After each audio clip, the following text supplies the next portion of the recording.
আজকা অক্টোবর মাসের 17 তারিখ আজকা মুরগির বাচ্চা লইলাম কালার বাচ্চা প্রতি পিস 47 টাকা করে পড়লো।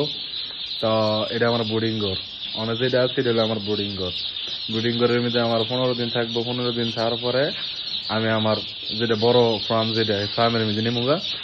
বর্তমানে এই ফার্মের মধ্যে বাচ্চা আছে, মানে মুরগি আছে, এটি 4-5 দিনের মধ্যে সেল হয়ে যাবো। এরপরে টুন দিয়া পুরো ফার্ম ফ্রেশ কইরা পরে এনতে এই বাচ্চা হেনো শিফট করবো। হেনো করার পর আবার হেনো থাকবো। আবার যখন 35 দিন 36 দিন হবো তখন আবার এই জায়গার মধ্যে বাচ্চা লমো। এই যে খাবার টাবার যা আছে সব দিয়া, পানি টানি যা আছে সব দিয়ে নিলাম।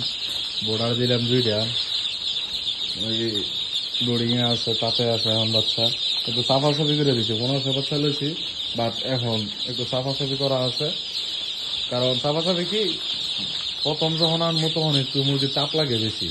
তো 2-3 ঘন্টা হয়ে গেলে 2-3 ঘন্টা যাওয়ার পরে তখন এটা আবার কিরমো বড় করে দেবো। এনতে এটা একটু বড় করে দেবো। বড় করে দিলে মুরগিটা একটু খোলামেলা হয়ে যাবো। তবে যার একটা বোর্ডার এটাও লাগাই দেবো, বোর্ডার আর একটা লাগাই দেবো। বাচ্চা বেশি 1500 বাচ্চা না, তো এটা আস্তে আস্তে বড় করবো। খাবার আনলাম, স্টার্টার টুলস দিলাম, নিজে টুলস দেওয়ার পরে পেপার দিছি, মানে সব ক্লিয়ার হইয়া নেয়। এই যে বাচ্চার এইগুলা যা বাচ্চা পাঠায়।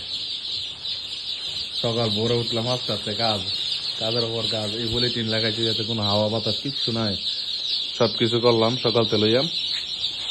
মুরগির ওষুধ পাতি বলতে এখন লাইসিবিট চলতেছে। কতক্ষণ পরে 2-3 ঘন্টা হয়ে গেলে পরে আলা ওষুধ দেওয়া শুরু করে দিমু। ওষুধ দিমু রাত্রে, সারা রাত্রে ওষুধ চলবো। এমনি 3 দিন ব্রুডিং এর ওষুধ যা আছে মেলা ডাক্তারের পরামর্শ যেগুলো আনছি আমি এই দিয়ে দিমু ওষুধ। আর যারা নতুন ফার্মার আছে তারা একটা জিনিস আমি সাজেশন করবো যে মুরগির বাচ্চা ঠেয়া চিন্তা করবেন না যে কম দামি বাচ্চা লমো, ভালো মানের বাচ্চা লইবেন, ভালো কোম্পানির বাচ্চা লইবেন। ভালো কোম্পানির বাচ্চা লইলে দেখবেন যে ওজন পাইবেন, সবকিছু পাইবেন, মুরগির বাচ্চা মরতো না। যদি কোম্পানি ভালো না লইন, মুরগির বাচ্চা মরায় দেখছি অনেক। আমি ভালো মানের বা ভালো কোম্পানি লইছিলাম না একবার, তো আমার বাচ্চা অনেকগুলো মরছে। তো এরপরে তো আমি সবসময় ভালো কোম্পানির বাচ্চা লাগার চেষ্টা করি।